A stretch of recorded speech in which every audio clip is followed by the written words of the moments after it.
Chapter 9: The Story of Emily. My sister Emily was the third daughter of my late father, and several years older than myself. She was a handsome woman, strictly speaking, perhaps the handsomest of the family, and quite unlike the others. She had black hair and eyes, a pale complexion, a well-shaped nose, and small, narrow hands and feet. But her beauty had slight detractions, so slight, indeed, as to be imperceptible to strangers, but well known to her intimate friends. Her mouth was a little on one side, one shoulder was half an inch higher than the other, her fingers were not quite straight, nor her toes, and her hips corresponded with her shoulders. She was clever, with a versatile, all-round talent, and of a very happy and contented disposition. She married Dr. Henry Norris of Charmouth, in Dorset, and lived there many years before her death. She was an excellent wife and mother, a good friend, and a sincere Christian. Indeed, I do not believe that a more earnest, self-denying, better woman ever lived in this world. But she had strong feelings, and in some things she was very bigoted. One was spiritualism. She vehemently opposed even the mention of it, declared it to be diabolical, and never failed to blame me for pursuing such a wicked and unholy occupation. She was therefore about the last person whom I should have expected to take advantage of it to communicate with her friends. My sister Emily died on the 20th of April, 1875. Her death resulted from a sudden attack of pleurisy, and was most unexpected. I was sitting at an early dinner with my children on the same day when I received a telegram from my brother-in-law to say, "Emily very ill, will telegraph when change occurs," and I had just dispatched an answer to ask if I should go down to Charmouth, or could be of any use, when a second message arrived, "All is over." She died quietly at 2 o'clock. Those who have received similar shocks will understand what I felt. I was quite stunned, and could not realize that my sister had passed away from us, so completely unanticipated had been the news. I made the necessary arrangements for going down to her funeral, but my head was filled with nothing but thoughts of Emily the while, and conjectures of how she had died and of what she had died, for that was, as yet, unknown to me, and what she had thought and said, above all, what she was thinking and feeling at that moment. I retired to rest with my brain in a whirl, and lay half the night wide awake, staring into the darkness, and wondering where my sister was. Now was the time, if any, for my cerebral organs to play me a trick, and conjure up a vision of the person I was thinking of. But I saw nothing, no sound broke the stillness, my eyes rested only on the darkness. I was quite disappointed, and in the morning I told my children so. I loved my sister Emily dearly, and I hoped she would have come to wish me goodbye. On the following night I was exhausted by want of sleep and the emotion I had passed through, and when I went to bed I was very sleepy. I had not been long asleep, however, before I was waked up I can hardly say by what, and there at my bedside stood Emily, smiling at me. When I lost my little Florence, Emily had been unmarried, and she had taken a great interest in my poor baby, and nursed her during her short lifetime, and, I believe, really mourned her loss, for, although she had children of her own, she always wore a little likeness of Florence in a locket on her watch chain. When Emily died I had of course been for some time in communication with my spirit child, and when my sister appeared to me that night, Florence was in her arms, with her head resting on her shoulder. I recognized them both at once, and the only thing which looked strange to me was that Emily's long black hair was combed right back in the Chinese fashion, giving her forehead an unnaturally high appearance. This circumstance made the greater impression on me, because we all have such high foreheads with the hair growing off the temples that we have never been able to wear it in the style I speak of. With this exception my sister looked beautiful and most happy, and my little girl clung to her lovingly. Emily did not speak aloud, but she kept on looking down at Florence, and up at me, whilst her lips formed the words, "Little baby," which was the name by which she had always mentioned my spirit child. In the morning I mentioned what I had seen to my elder girls, adding, "I hardly knew dear Aunt Emily, with her hair scratched back in that fashion." This apparition happened on the Wednesday night, and on the Friday following I travelled down to Charmouth to be present at the funeral, which was fixed for Saturday. I found my sister Cecil there before me. As soon as we were alone, she said to me, "I am so glad you came today. I want you to arrange dear Emily nicely in her coffin. The servants had laid her out before my arrival, and she doesn't look a bit like herself. But I haven't the nerve to touch her. It was late at night, but I took a candle at once and accompanied Cecil to the death chamber. Our sister was lying, pale and calm, with a smile upon her lips, much as she had appeared to me, and with all her black hair combed back from her forehead. The servants had arranged it so, thinking it looked neater. It was impossible to make any alteration till the morning, but when our dear sister was carried to her grave, her hair framed her dead face in the wavy curls in which it always fell when loose, a wreath of flowering syringa was round her head, a cross of violets on her breast, and in her waxen, beautifully moulded hands, she held 3 tall, white lilies. I mention this because she has come to me since with the semblance of these very flowers to ensure her recognition. After the funeral, my brother-in-law gave me the details of her last illness. He told me that on the Monday afternoon, when her illness first took a serious turn and she became, as he said, delirious, she talked continually to her father, Captain Marryat, to whom she had been most reverentially attached, and who, she affirmed, was sitting by the side of the bed. Her conversation was perfectly rational, and only disjointed when she waited for a reply to her own remarks. She spoke to him of Lanham and all that had happened there, and particularly expressed her surprise at his having a beard, saying, "Does hair grow up there, father?" I was the more impressed by this account, because Dr. Norris, like most medical men, attributed the circumstance entirely to the distorted imagination of a wandering brain. And yet my father, whom I have never seen since his death, has been described to me by various clairvoyants, and always as wearing a beard, a thing he never did during his lifetime, as it was the fashion then for naval officers to wear only side whiskers. In all his pictures he is represented as clean-shorn, and as he was so well known a man, one would think that, were they dissembling, the clairvoyants, in describing his personal characteristics, would follow the clue given by his portraits. For some time after my sister Emily's death I heard nothing more of her, and for the reasons I have given, I never expected to see her again until we met in the spirit world. About 2 years after her death, however, my husband, Colonel Lean, bought 2 tickets for a series of séances to be held in the rooms of the British National Association of Spiritualists under the mediumship of Mr. William Eglinton. This was the first time we had ever seen or sat with Mr. Eglinton, but we had heard a great deal of his powers, and were curious to test them. On the first night, which was a Saturday, we assembled with a party of 12, all complete strangers, in the rooms I have mentioned, which were comfortably lighted with gas. Mr. Eglinton, who is a young man inclined to stoutness, went into the cabinet, which was placed in the centre of us, with spectators all round it. The cabinet was like a large cupboard, made of wood and divided into 2 parts, the partition being of wirework, so that the medium might be padlocked into it, and a curtain drawn in front of both sides. After a while, a voice called out to us not to be frightened, as the medium was coming out to get more power, and Mr. Eglinton, in a state of trance and dressed in a suit of evening clothes, walked out of the cabinet and commenced a tour of the circle.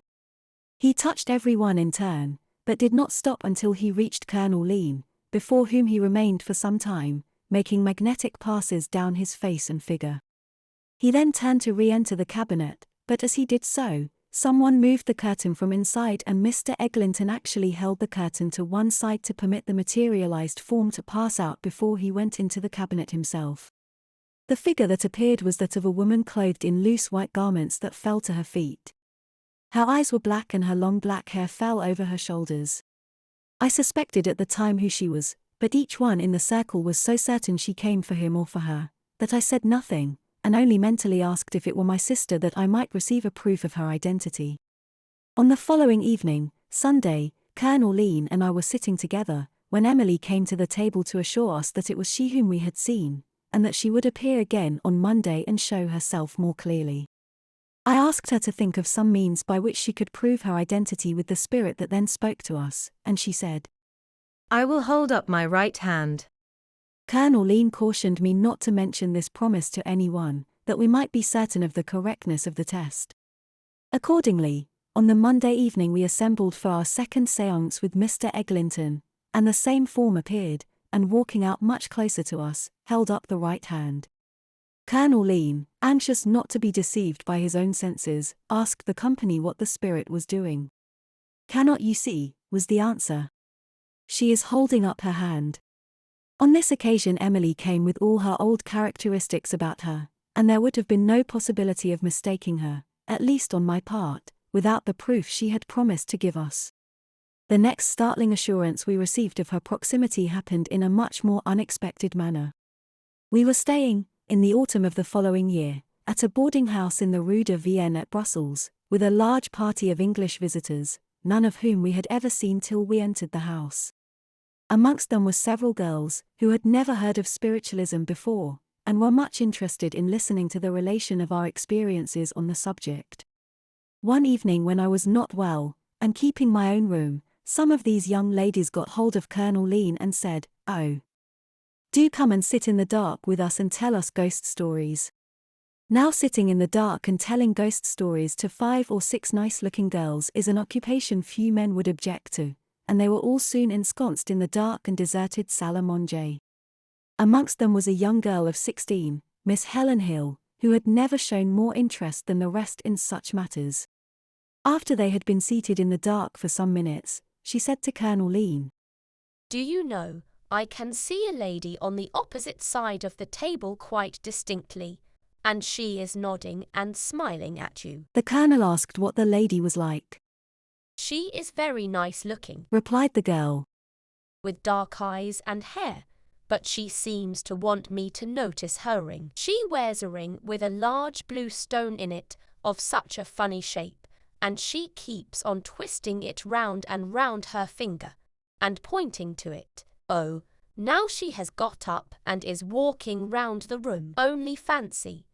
She is holding up her feet for me to see. They are bare and very white, but her toes are crooked." Then Miss Hill became frightened and asked them to get a light. She declared that the figure had come up, close to her, and torn the lace off her wrists. And when the light was procured and her dress examined, a frill of lace that had been tacked into her sleeve that morning had totally disappeared.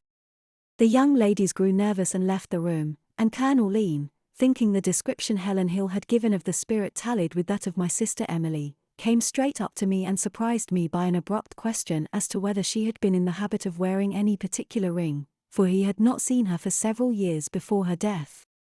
I told him that her favorite ring was an uncut turquoise, so large and uneven that she used to call it her potato. Had she any peculiarity about her feet? He went on, eagerly. "Why do you wish to know?" I said. "She had crooked toes, that is all." Good heavens! He exclaimed. Then she has been with us in the salle à manger.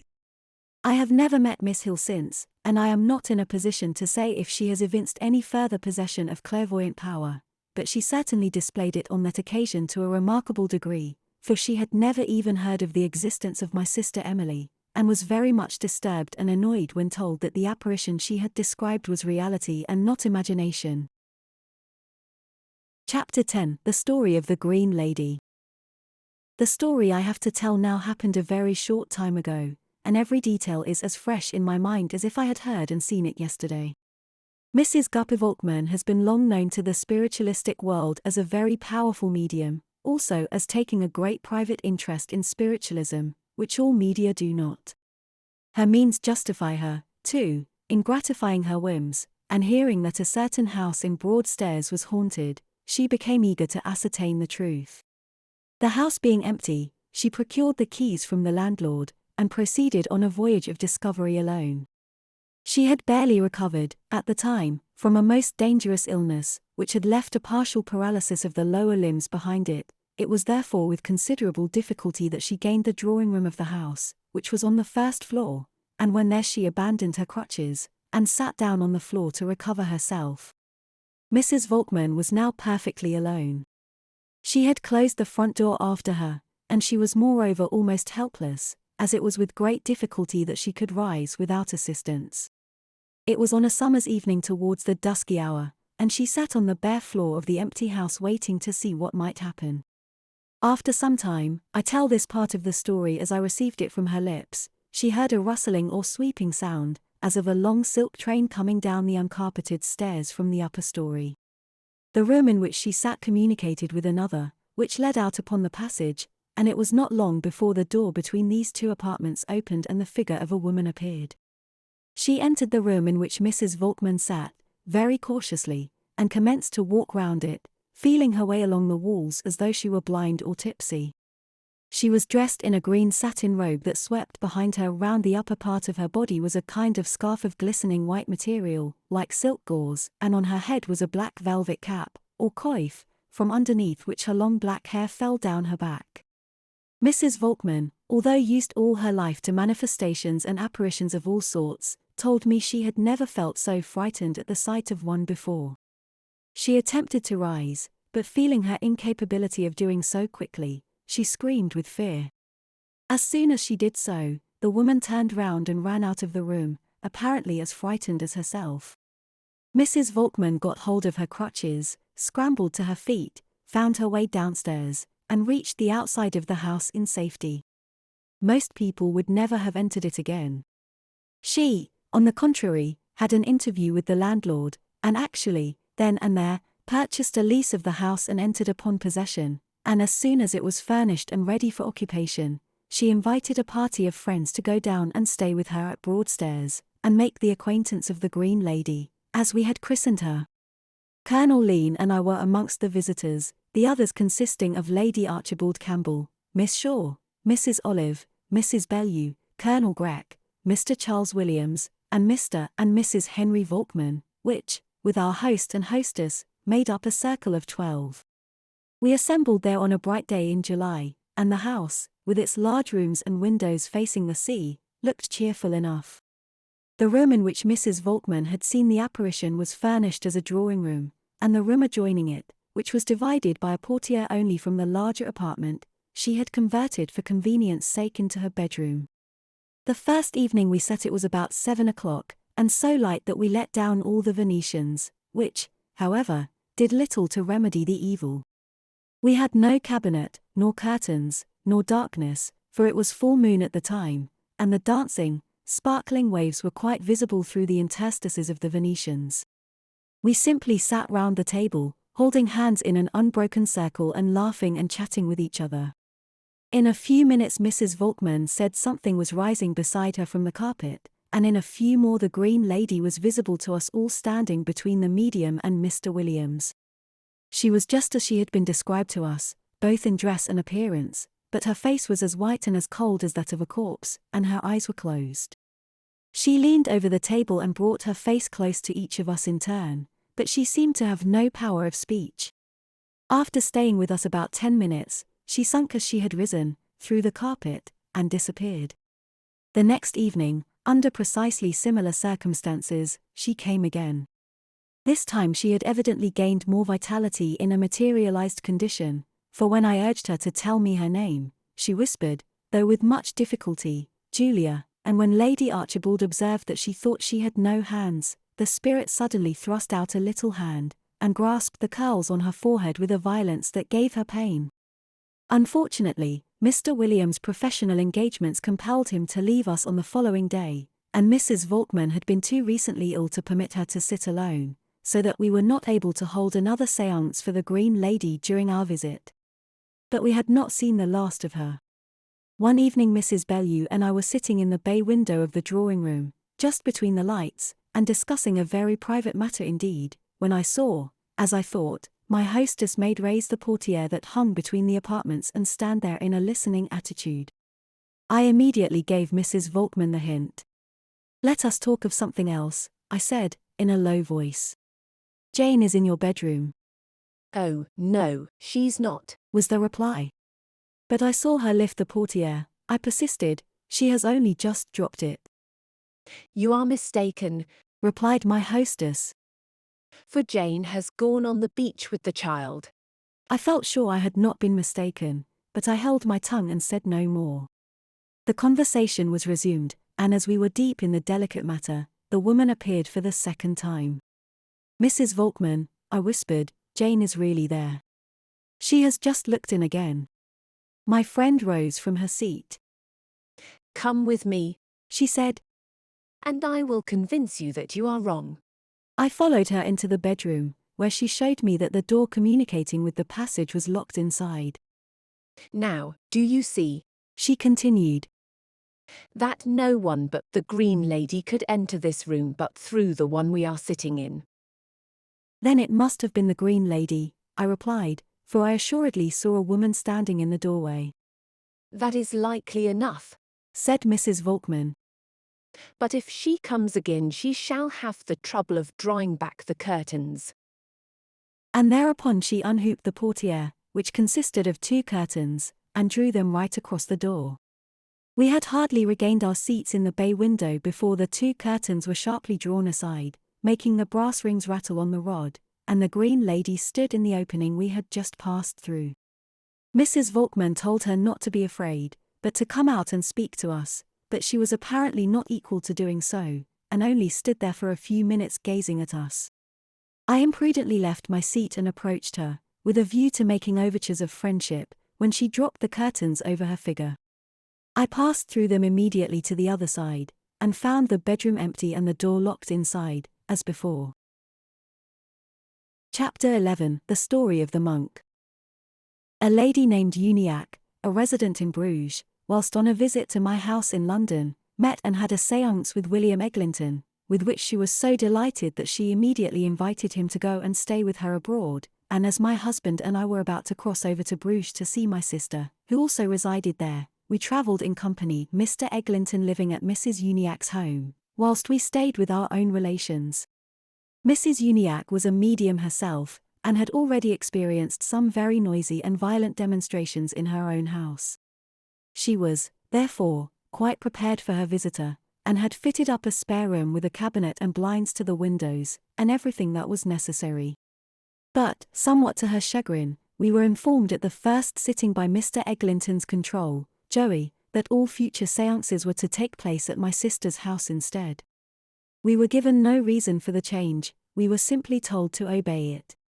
My sister's house was rather a peculiar one, and I have already alluded to it, and some of the sights and sounds by which it was haunted, in the chapter headed Optical Illusions. The building is so ancient that the original date has been completely lost. A stone set into one of the walls bore an inscription to the effect that it was restored in the year 1616. And an obsolete plan of the city shows it to have stood in its present condition in 1562. Prior to that period, however, probably about the 13th century, it is supposed, with 3 houses on either side of it, to have formed a convent, but no printed record remains of the fact. Beneath it are subterraneous passages, choked with rubbish, which lead, no one knows whither. I had stayed in this house several times before, and always felt unpleasant influences from it, as I have related, especially in a large room on the lower floor, then used as a drawing room, but which is said to have formed, originally, the chapel to the convent. Others had felt the influence beside myself, though we never had had reason to suppose that there was any particular cause for it. When we expressed curiosity, however, to learn why Joey desired us to hold our séance in my sister's house, he told us that the medium had not been brought over to Bruges for our pleasure or edification, but that there was a great work to be done there, and Mrs. Uniacke had been expressly influenced to invite him over, that the purposes of a higher power than his own should be accomplished. Consequently, on the following evening Mrs. Uniacke brought Mr. Eglinton over to my sister's house, and Joey, having been asked to choose a room for the sitting, selected an entresol on the upper floor, which led by 2 short passages to the bedrooms. The bedroom doors being locked, a dark curtain was hung at the entrance of one of these passages, and Joey declared it was a first-rate cabinet. We then assembled in the drawing room, for the purposes of music and conversation, for we intended to hold the séance later in the evening. The party consisted only of the medium, Mrs. Uniacke, my sister, my husband, and myself. After I had sung a song or two, Mr. Eglinton became restless and moved away from the piano, saying the influence was too strong for him. He began walking up and down the room, and staring fixedly at the door, before which hung a portiere. Several times he exclaimed with knitted brows, "What is the matter with that door? There is something very peculiar about it." Once he approached it quickly, but Joey's voice was heard from behind the portiere, saying, "Don't come too near." Mr. Eglinton then retreated to a sofa, and appeared to be fighting violently with some unpleasant influence. He made the sign of the cross, then extended his fingers towards the door, as though to exorcise it. Finally he burst into a mocking, scornful peal of laughter that lasted for some minutes. As it concluded, a diabolical expression came over his face. He clenched his hands, gnashed his teeth, and commenced to grope in a crouching position towards the door. We concluded he wished to get up to the room where the cabinet was, and let him have his way. He crawled, rather than walked, up the steep turret stairs, but on reaching the top, came to himself suddenly and fell back several steps. My husband, fortunately, was just behind him and saved him from a fall. He complained greatly of the influence and of a pain in his head, and we sat at the table to receive directions. In a few seconds the same spirit had taken possession of him. He left the table and groped his way towards the bedrooms, listening apparently to every sound, and with his hand holding an imaginary knife which was raised every now and then as if to strike. The expression on Mr. Eglinton's face during this possession is too horrible to describe. The worst passions were written as legibly there as though they had been labelled. There was a short flight of stairs leading from the entresol to the corridor, closed at the head by a padded door, which we had locked for fear of accident. When, apparently in pursuit of his object, the spirit led the medium up to this door and he found it fastened, his moans were terrible. Half a dozen times he made his weary round of the room, striving to get downstairs to accomplish some end, and to return to us moaning and baffled. At this juncture, he was so exhausted that one of his controls, Daisy, took possession of him and talked with us for some time. We asked Daisy what the spirit was like that had controlled Mr. Eglinton last, and she said she did not like him. He had a bad face, no hair on the top of his head, and a long black frock. From this we concluded he had been a monk or a priest. When Daisy had finished speaking to us, Joey desired Mr. Eglinton to go into the cabinet, but as soon as he rose, the same spirit got possession again and led him grovelling as before towards the bedrooms. His guides therefore carried him into the cabinet before our eyes. He was elevated far above our heads, his feet touching each of us in turn. He was then carried past the unshaded window, which enabled us to judge of the height he was from the ground, and finally over a large table, into the cabinet. Nothing, however, of consequence occurred, and Joey advised us to take the medium downstairs to the supper room.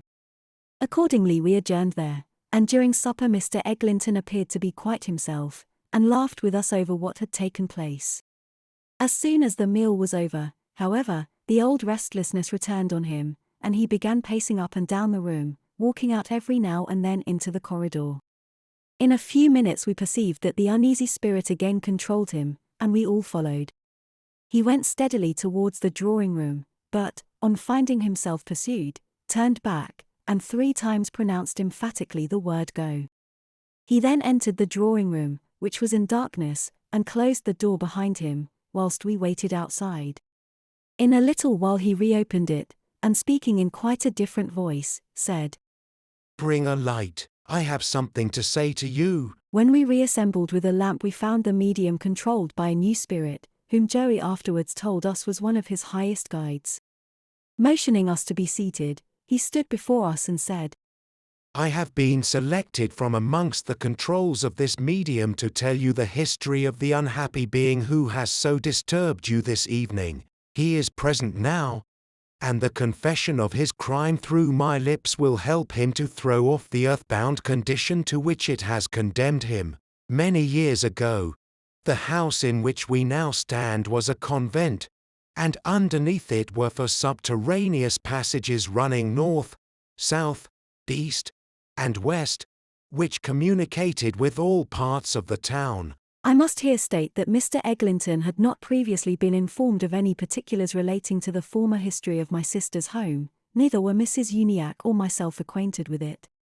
In this convent there lived a most beautiful woman, a nun, and in one of the neighboring monasteries a priest who, against the strict law of his church, had conceived and nourished a passion for her. He was an Italian who had been obliged to leave his own country, for reasons best known to himself, and nightly he would steal his way to this house, by means of one of the subterraneous passages, and attempt to overcome the nun's scruples, and make her listen to his tale of love.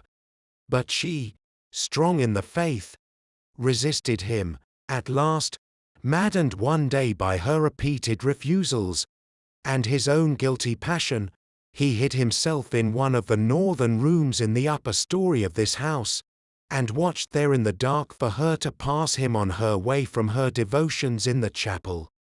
But she did not come. Then he crept downstairs stealthily, with a dagger hid beneath his robes, and met her in the hall. He conjured her again to yield to him, but again she resisted, and he stabbed her within the door on the very spot where the medium first perceived him.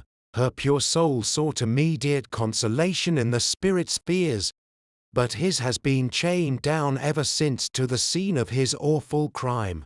He dragged her body down the secret stairs which are still existent to the vaults beneath, and hid it in the subterraneous passage. After a few days he sought it again, and buried it. He lived many years after, and committed many other crimes, though none so foul as this. It is his unhappy spirit that asks your prayers to help it to progress. It is for this purpose that we were brought to this city, that we might aid in releasing the miserable soul that cannot rest. I asked, by what name shall we pray for him? Pray for the distressed being. Call him by no other name. What is your own name? I prefer to be unknown. May God bless you all and keep you in the way of prayer and truth and from all evil courses, and bring you to everlasting life. Amen. The medium then walked up to the spot he had indicated as the scene of the murder, and knelt there for some minutes in prayer. Thus concluded the first séance at which the monk was introduced to us. But the next day, as I sat at the table with my sister only, the name of Hortense Dupont was given us, and the following conversation was rapped out. Who are you? I am the nun. I did love him. I couldn't help it. It is such a relief to think that he will be prayed for. When did he murder you? In 1498. What was his name? I cannot tell you. His age? 35. And yours? 23. Are you coming to see us tomorrow? I am not sure. On that evening, by Joey's orders, we assembled at 7. Mr. Eglinton did not feel the influence in the drawing room that day, but directly he entered the séance room, he was possessed by the same spirit. His actions were still more graphic than on the first occasion. He watched from the window for the coming of his victim through the courtyard, and then recommenced his crawling stealthy pursuit, coming back each time from the locked door that barred his egress with such heartrending moans that no one could have listened to him unmoved. At last, his agony was so great, as he strove again and again, like some dumb animal, to pass through the walls that divided him from the spot he wished to visit, whilst the perspiration streamed down the medium's face with the struggle, that we attempted to make him speak to us. We implored him in French to tell us his trouble, and believe us to be his friends, but he only pushed us away. At last we were impressed to pray for him, and kneeling down, we repeated all the well-known Catholic prayers. As we commenced the De Profundis, the medium fell prostrate on the earth, and seemed to wrestle with his agony. At the Salve Regina and Ave Maria he lifted his eyes to heaven and clasped his hands, and in the Pater Noster he appeared to join. But directly we ceased praying the evil passions returned, and his face became distorted in the thirst for blood. It was an experience that no one who had seen could ever forget. At last my sister fetched a crucifix, which we placed upon his breast.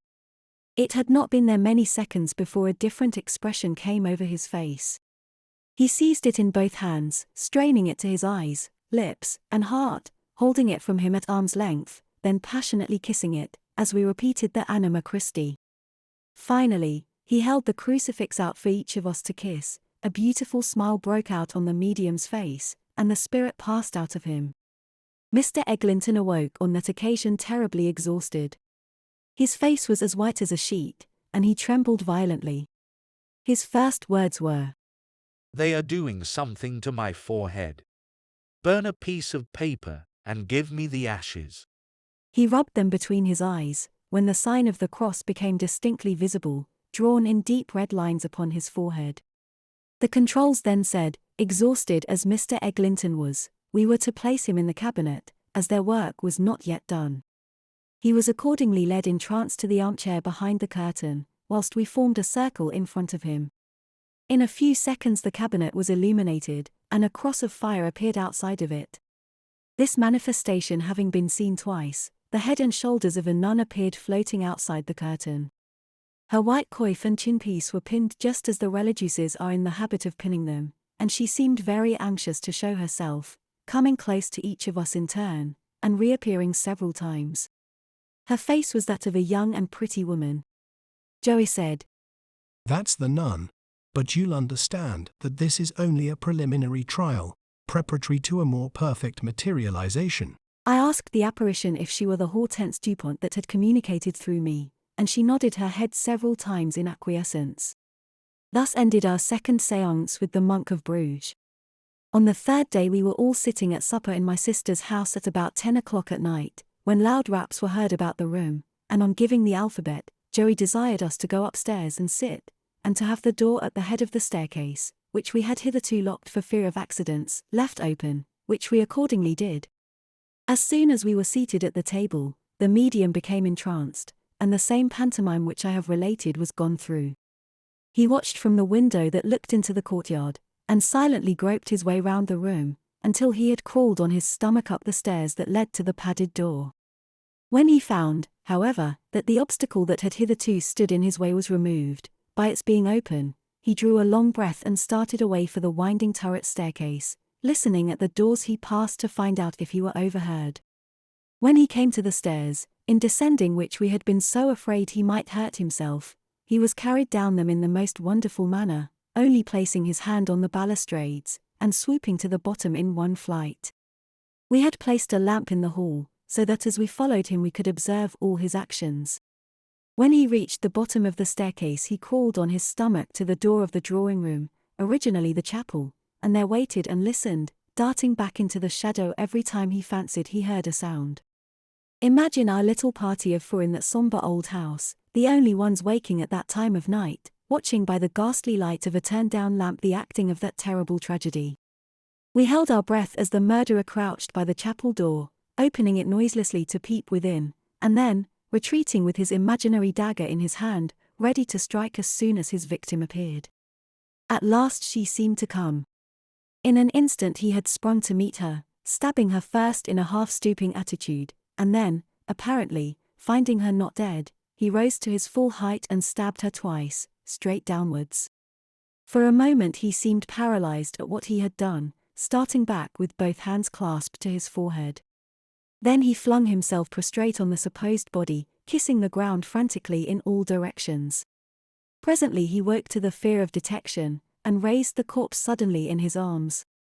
He fell once beneath the supposed weight, but staggering to his feet again, seized and dragged it, slipping on the stone floor as he went, to the head of the staircase that led to the cellars below, where the mouth of one of the subterraneous passages was still to be seen.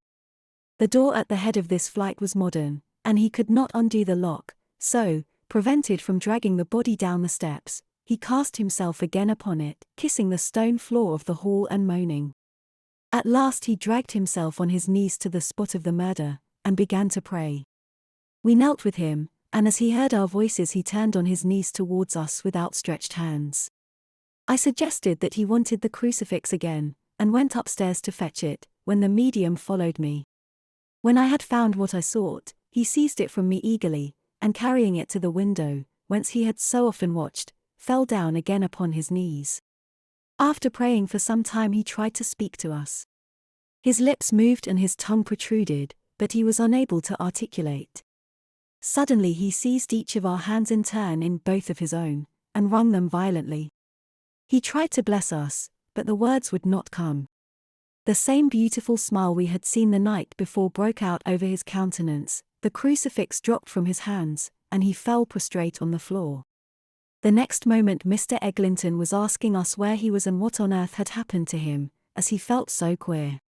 He declared himself fearfully exhausted, but said he felt that a great calm and peace had come over him notwithstanding the weakness, and he believed some great good had been accomplished. He was not again entranced, but Joey ordered the light to be put out, and spoke to us in the direct voice as follows. I've just come to tell you what I know you will be very glad to hear, that through the medium's power, and our power, and the great power of God, the unhappy spirit who has been confessing his crime to you is freed tonight from the heaviest part of his burden. the being earth chained to the spot. I don't mean to say that he will go away at once to the spheres, because he's got a lot to do still to alter the conditions under which he labors. But the worst is over. This was the special work Mr.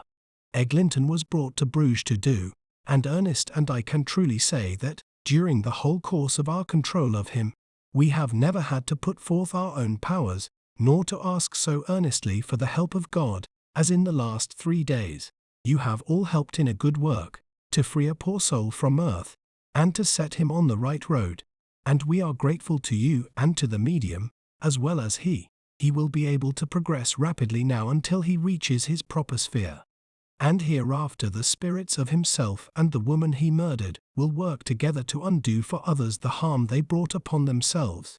She is rejoicing in her high sphere at the work we have done for him, and will be the first to help and welcome him upward. There are many more earth-bound spirits in this house and the surrounding houses who are suffering as he was, though not to the same extent, nor for the same reason.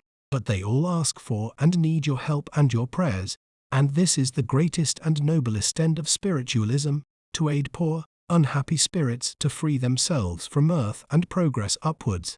After a while, when this spirit can control the medium with calmness, he will come himself and tell you, through him, all his history and how he came to fall. Meanwhile, we thank you very much for allowing us to draw so much strength from you and helping us with your sympathy, and I hope you will believe me always to remain your loving friend, Joey. This account, with very little alteration, was published in the Spiritualist newspaper, August 29, 1879, when the séances had just occurred. There is a sequel to the story, however, which is almost as remarkable as itself, and which has not appeared in print till now. From Bruges on this occasion my husband and I went to Brussels, where we diverted ourselves by means very dissimilar to anything so grave as spiritualism. There were many sales going on in Brussels at that moment, and one of our amusements was to make a tour of the sale rooms and inspect the articles put up for competition. During one of these visits I was much taken by a large oil painting, in a massive frame, measuring some 6 or 7 feet square. It represented a man in the dress of a Franciscan monk, i.e., a brown serge robe, knotted with cords about the waist, kneeling in prayer with outstretched hands upon a mass of burning embers. It was labelled in the catalogue as the picture of a Spanish monk of the order of St. Francis Xavier, and was evidently a painting of some value. I was drawn to go and look at it several days in succession before the sale, and I told my husband that I coveted its possession. He laughed at me and said it would fetch a great deal more money than we could afford to give for it, in which opinion I acquiesced. The day of the sale, however, found us in our places to watch the proceedings, and when the picture of the monk was put up I bid a small sum for it. Colonel Lean looked at me in astonishment, but I whispered to him that I was only in fun, and I should stop at 100 francs. The bidding was very languid, however, and to my utter amazement, the picture was knocked down to me for 72 francs. I could hardly believe that it was true. Directly the sale was concluded, the brokers crowded round me to ask what I would take for the painting, and they told me they had not thought of bidding until it should have reached a few hundred francs. But I told them I had got my bargain, and I meant to stick by it. When we returned next day to make arrangements for its being sent to us, the auctioneer informed us that the frame alone in which it had been sent for sale had cost 300 francs, so that I was well satisfied with my purchase. This occurrence took place a short time before we returned to England, where we arrived long before the painting, which, with many others, was left to follow us by a cheaper and slower route. The Sunday after we reached home, having seen no friends in the meanwhile, we walked into Steinway Hall to hear Mr. Fletcher's lecture. At its conclusion he passed as usual into a state of trance, and described what he saw before him. In the midst of mentioning people, places, and incidents unknown to us, he suddenly exclaimed, "Now I see a very strange thing, totally unlike anything I have ever seen before, and I hardly know how to describe it. A man comes before me, a foreigner, and in a dress belonging to some monastic order, a brown robe of coarse cloth or flannel, with a rope round his waist and beads hanging, and bare feet and a shaved head. He is dragging a picture onto the platform, a very large painting in a frame, and it looks to me like a portrait of himself, kneeling on a carpet of burning wood. No. I am wrong. The man tells me the picture is not a portrait of himself, but of the founder of his order, and it is in the possession of some people in this hall tonight. The man tells me to tell these people that it was his spirit that influenced them to buy this painting at some place over the water, and he did so in order that they might keep it in remembrance of what they have done for him. And he desires that they shall hang that picture in some room where they may see it every day, that they may never forget the help which spirits on this earth may render by their prayers to spirits that have passed away. And he offers them through me his heartfelt thanks for the assistance given him, and he says the day is not far off when he shall pray for himself and for them, that their kindness may return into their own bosoms. The oil painting reached England in safety some weeks afterwards, and was hung over the mantelpiece in our dining room, where it remained, a familiar object to all our personal acquaintances.